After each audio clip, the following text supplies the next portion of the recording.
Alrighty, well, it's just past 5:30 and we are making our way to our first spot. We are fishing the third stop in the Nova Scotia kayak fishing series. Pre-fished here a few weeks ago, had moderate success, so confidence is not high. It's a small little lake, so it's heavily pressured, probably one of the most pressured lakes in Halifax, if not the whole of Nova Scotia. So yeah, we're just gonna go fishing. We're gonna start in one spot and figure it out from there. And I got 10 rods rigged up as usual. Might start by throwing the 120 Chopo for a bit. That's what I caught a few fish on in my pre-fish, so we'll see. We'll see. We'll definitely be throwing the wacky rig around a little bit. And yeah, I don't know. It's gonna be a tough bite, I think, but we'll see. See how she all works out. But yeah, not a ton of. I have finished second and third on this lake before, but it was a tough fish. Like, and I expect it to be a tough fish again. I don't expect most people will get even limits. So, but we'll see. Anyways, lines in is at 7, so we got a little bit of time here. Have some breakfast, my muffin, and yeah, we'll chime back in closer to lines in. All right, folks, we got 5 minutes till lines in, and I was gonna start with the Chopo, the 120 Chopo, but I have now, I think I've decided that I'm going to start with the Raid Micro Doge, Doge, whatever. Just a little finessey topwater bait. The lip here is taking a bit of a beating, but should be good for at least another fish or two. But yeah, because I'm seeing bait popping all over. I'm seeing the odd blow up as well, so I think this should be a nice little morsel. So we're gonna see. We're gonna see how that goes. But we got just a few more minutes till lines in. We're gonna start with that. Hopefully we get a hookup. We'll see. All right, we got lines in here, and of course I'm tangled up. We're throwing the Micro Doge. Not gonna get it very far, obviously, but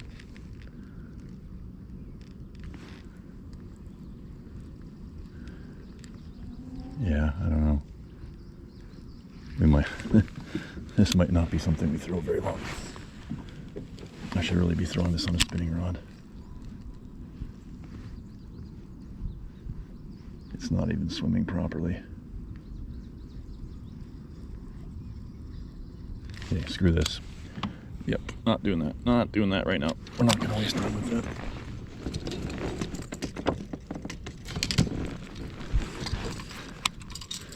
I think that wasn't swimming properly because the nose of it's all messed up. But anyways, here we go. And off to a shining start already. All right, we got the Chopo pumping here.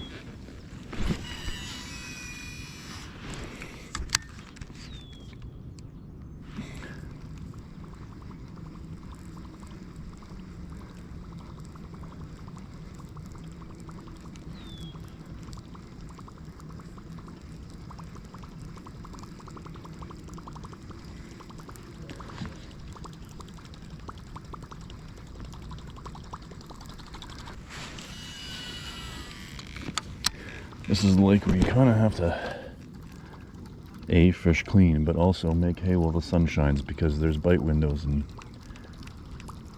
if you don't catch them when the bite windows are on, then all of a sudden it shuts down and you could be left with nothing. So gotta be efficient, gotta fish clean. Bites are gonna be few and far between, I think. All right, one more cast with this, and then we're doing something else. I think right away is gotta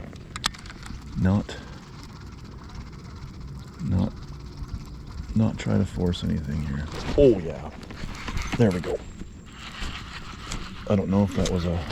Yep, that's a bass. There we go. That's what I wanted. That's what we wanted. Oh, that's a good one too. That's a good one too. Don't be jumping off, buddy.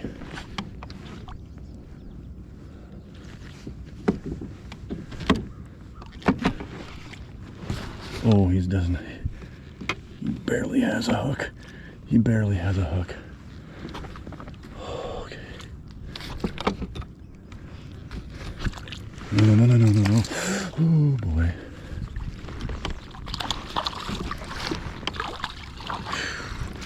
Got him. All right, folks. I got a good one here.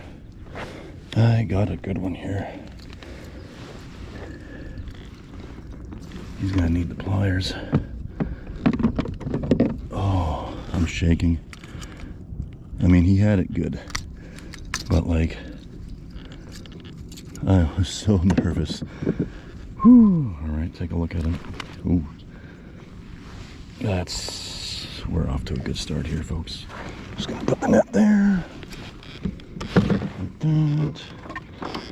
Get my board.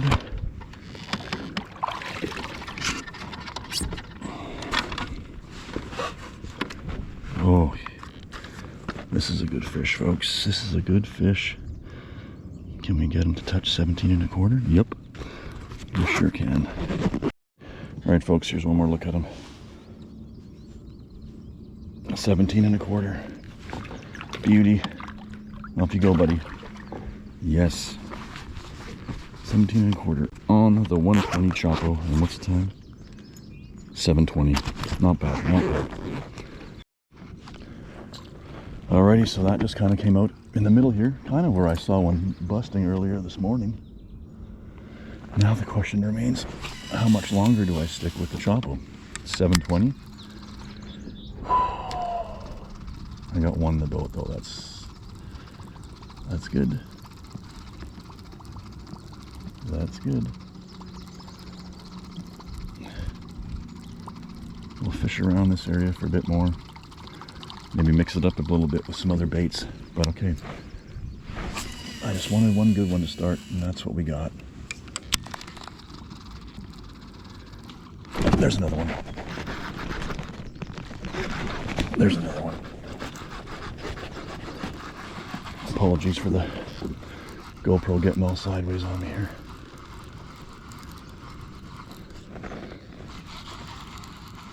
Don't you jump. Don't you jump.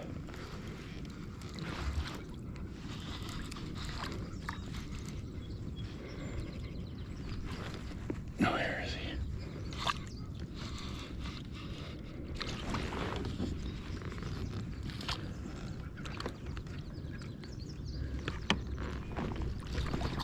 Oh no. Oh yeah, I got him. Alright folks, got another good one here. Hooked on the front this time. Front hook came out just like that. Oh, that's another good fish. Another good fish. We're just gonna go around the corner here like this. So that's two in the same spot here, folks. This one around the same size actually. Here, we'll get a better look at him. This is one of those bite windows where we gotta make hay while the sun shines, as they say. All right, folks, we got him at 16 3/4. I can get him to touch 17, but he doesn't stay there. So we'll do 16 3/4. Oh. He's just shitting all over the place. Okay, buddy, come here. Come here. There he is again. 16 3/4. Off you go, pal. There he goes. Whew. I guess we're gonna keep fishing with the Chopo for a little bit longer. All right. Max with a whatever it's called, freeloader. All right, let's have that Nishini Chippewa DD, and yeah, we're in 12 feet of water. All right, we got Smeltonator underspin with Jackal Rhythm Wave paddle tail. Just got like the 5-inch general here. All right, I have my old tried and true 90 size I'm a Kamushi, or 95, whatever the size is. All right, time check. It was 8:41.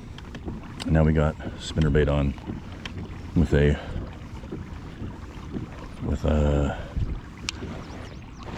freeloader as a trailer. But yeah, we gotta, okay. I wouldn't say panic is setting in, but we're certainly getting pretty close to it.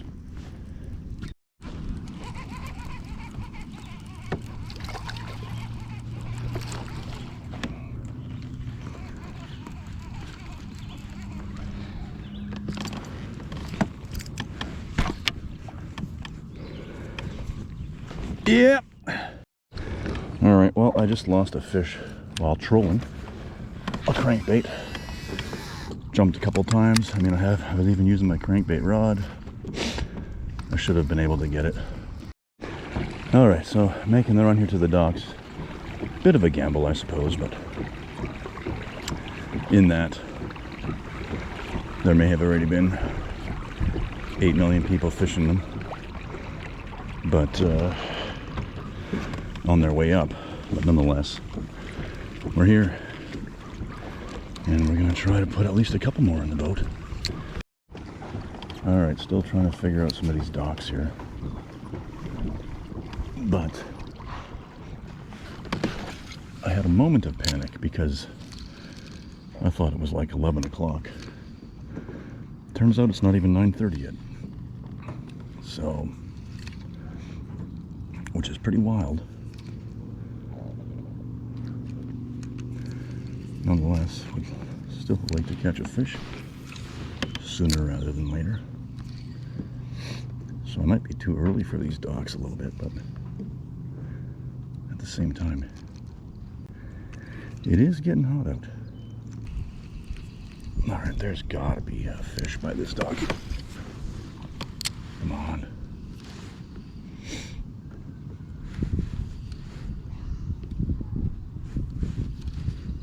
Yep. Oh, there was one. Had a little nibby. Yep. And he spit it. Bloody hell. Fuck. How's he spitting it? How is he spitting it?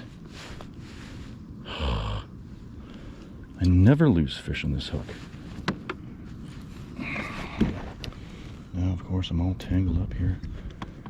Oh, good grief. How did he spit that?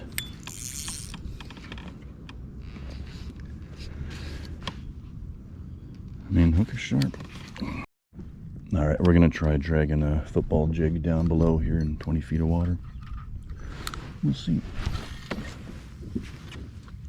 All right, we were trolling, and we have one here. Okay, let's go. It feels like a good one. It feels like a good one. Okay.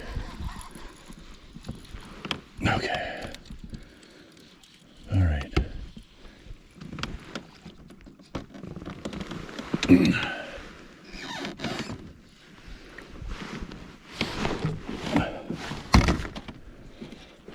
Yep, it's a good one. It's a good one. Come on here. Yep. No! Fuck.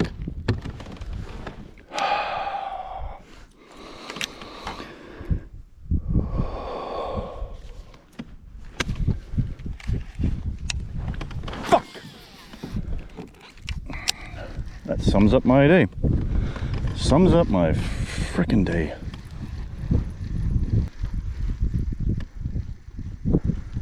Why on earth was I rushing that? Well, I mean, I know why I was rushing it, because I was in a panic to get it in, but like, man.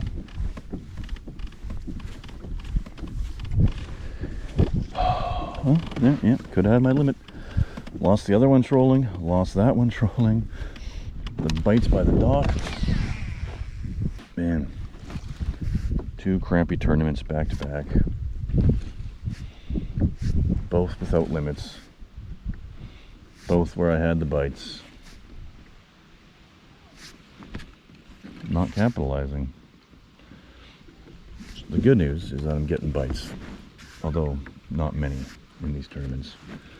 The bad news, I'm not capitalizing on what I should be capitalizing on. So, not cool. Not cool.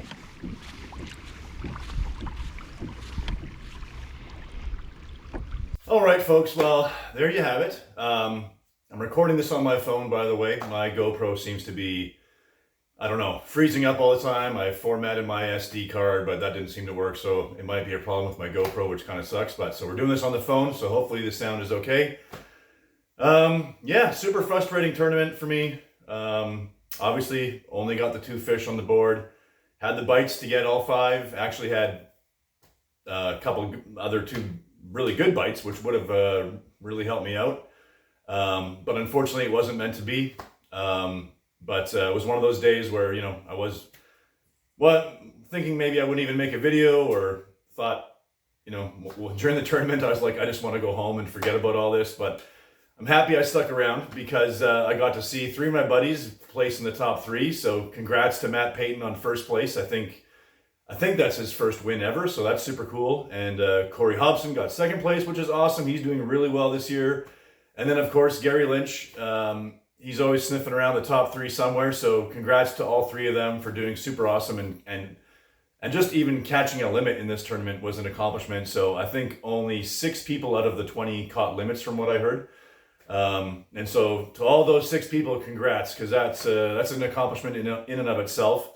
This lake was super pressured. I believe there were 3 other tournaments before our tournament there in the consecutive weeks leading up to our tournament. So we were the 4th weekend in a row there. So the fish had seen a lot of lures by that point. A lot of them had been, they've been beat up a little bit and stuff like that. So if you caught a limit, congrats to you. Yeah, it was a tough one for me. Tough loss. I finished, despite only catching 2 fish, I still finished in 10th. So it could be worse, but obviously I would have liked to have done better. As I said in the video, this is my 2nd tournament in a row without catching a limit, so that kind of hurts. And it's my 3rd tournament in a row without really finishing where I feel happy about finishing. So I had a 9th place, a 24th place, and now a 10th place. So we're on a downward trajectory here. So we got to turn it around somehow. Have three weeks, I think, before the next tournament, which is the Hook and Paddle Bass Series in Nakuik, New Brunswick. And so we're going to do some fun fishing, I hope, and get on some fish, and hopefully, turn the tides around a little bit. But despite my 10th place finish, I'm still in 5th place for Angler of the Year. The top 4 in the Nova Scotia Series make it to the Classic, which is in New Brunswick. And so I'm still in the running for that. I think the top Angler of the Year spot and probably the 2nd Angler of the Year spot are probably out of reach. But if I do really well, we got 2 more tournaments left in August and September. And so if I do well in both of those, I might be able to squeak into the top 3 for overall Angler of the Year at the end of the year. I don't know, but we'll see. Next tournament coming up is, as I said, Nakuik, New Brunswick, as part of the Hook and Paddle Bass Series. This is the 3rd and final stop in that series before the Classic. And so with that, I'm sitting in 10th place in Angler of the Year. And in that series, they take the top 15 to go to the Classic. So I'm sitting okay in that series, although not comfortable. I still need to do good in this next tournament coming up here. So it would be great. I'm fishing both the New Brunswick and the Nova Scotia series. So, I'm trying to stack the chips in my favor in both sides of things. So I got to do well in all the tournaments moving forward here, and hopefully I'll be able to put something together. With this tournament though, I think patience is sort of the lesson that I need to learn on this one. I caught those 2 fish super early. By 7:30 I had 2 fish, so I thought, we were off to the races. It was going to be a good tournament. And then as 8 o'clock rolls around, 9 o'clock rolls around, 10 o'clock rolls around, and I haven't got another bite, I started to panic a little bit and I started to run around. I think I fished the entire length of the lake 3 times in that tournament. Run around, trying different things, just hoping to get a bite. And it didn't really work out for me. And you know what? That's okay. Sometimes it doesn't always work out. But you got to take these lessons learned, and hopefully someday I'll learn one of those lessons. And that's just to calm down, slow down a little bit, pick an area apart, throw a few different lures in that same area, and not be in a rush to do everything. And that's part of the reason why I lost one of the fish that I had there at the net. I was just too rushed trying to get him in, and the rim of the net knocked his lip and bumped the hook and blah, blah, blah. That's the way she goes sometimes. But anyways, on to the next one. I hope you folks are doing well. I really appreciate the view. Thanks for watching, and we'll catch you on the next one.